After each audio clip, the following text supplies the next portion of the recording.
We'll just come out with it, David. The the lineup stuff.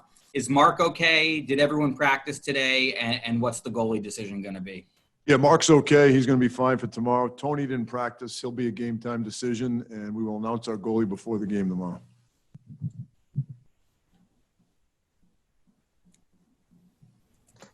Again, if you have a question for Coach Quinn, please just use the raise hand function. Next question from Mark Rosenman. Go ahead, Mark. Hey, Coach, good morning. So personally for you, it's 24 hours before your – less than 24 hours before your first NHL playoff game as a head coach.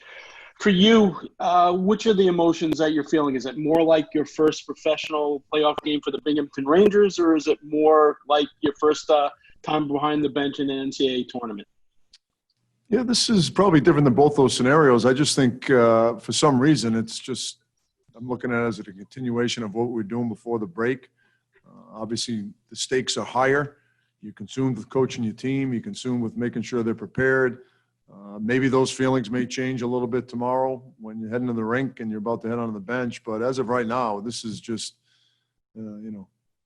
usual game preparation and, putting your team in the best position to win a hockey game. Next question from Larry Brooks. Go ahead, Larry. David, what have you been able to discern of your team's demeanor the last day or two coming into this? And specifically Zibanejad, Panarin, your top guys. How, do you notice any difference in them from the way they were during the season? The way that, I think they want to play hockey, Larry. I think this has been a long 2.5 weeks for them. Obviously, our top players weren't at the top of their game in the exhibition game, and they just want to play a hockey game. That being said, they've been a lot of great stretches through the 2.5 weeks where they've looked great, but we're this close, and I think they just want to play a hockey game. And they're excited to get going. They're confident in what we're capable of doing, and we're very fortunate to have players of that caliber that can lead the way. Next one from Colin Stevenson. Go ahead, Colin.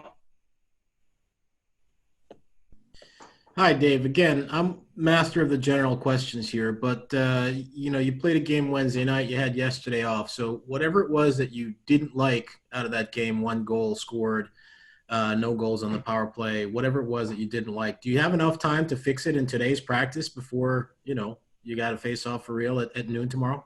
Yeah, the things we didn't do are more of a mentality. I thought it was the way our approach changed as the game evolved. It's nothing that you really need to work on in practice. It's things we've been talking about and harping on for 7 months, 8 months now. So it really, to me, it's more of a choice, and it's more of how we're going to approach the game. And I did like looking at the film. I did like a lot of things we did in the first maybe 25 minutes of that game the other night. But as I said before, I thought we lost our level of patience.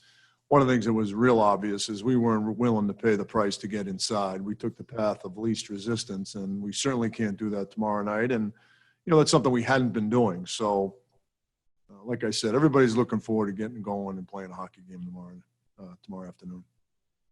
Next question from Larry Brooks. Go ahead, Larry. If D'Angelo cannot play, do you insert the righty there? Is that an automatic decision, or you might not? Okay. No, that won't matter. The shot won't matter. Next question from Dan Rosen. Go ahead, Dan. Yeah, David, one of the things with Carolina that I think they're really strong at, and it's been noted, is their forechecking game. They're very aggressive there. I'm curious, what is the key for you and your defensemen when you're facing a team that does aggressively forecheck to try to create those turnovers the way they do? We've got to get back to pucks quickly. There has to be communication, and that first pass is everything. You've got to make that crisp first pass, and that takes a lot of effort. And the other way to do it is to have the puck. Don't let them get into that situation. So, our puck possession, our patience through the neutral zone, our patience in the offensive zone is going to be pivotal, because that will allow us to possess the puck more. But when we do get in that scenario, we've got to get back for pucks. There has to be communication. There are certain things we obviously need to do structurally to put ourselves in a position to get the puck out of our end. But more than anything, it's getting back quickly and communicating and shoulder checking and understanding where people are going to be when you do get to a puck. You have to know what you're going to do with the puck before you get it. Next question from Vince Mercogliano. Go ahead, Vince. David, if I'm right, I believe you could have 9 players in the lineup tomorrow night who have never experienced a playoff game.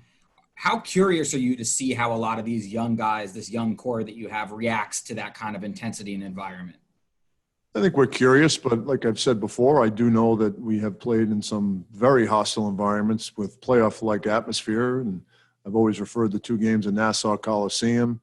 You can even go to the game against the Capitals, Mika's 5-goal game. That building was electric. There was incredible pressure in that game. The stakes are higher for sure, but the stakes are pretty high for us when the season got shut down. So, and the thing we certainly felt good about as an organization, I thought our young players responded under those circumstances. So we expect them to respond again tomorrow.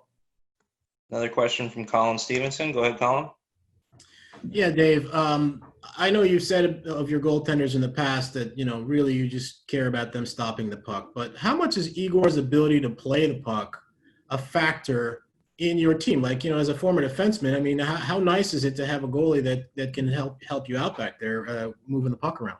It does help for sure. I mean, without question, the goalie D exchanges, and we've worked on it more over the last 2.5 weeks than we probably have in a while, and that's going to be pivotal tomorrow. And it goes back to, Vince's question about breakouts. We've got to get back. Our goalie has to have good goalie D exchanges so we can get out cleanly. So, that's something that it's, one of Shesty's strengths, but I think Georgie and Hank have gotten better at it too over the last 2 weeks.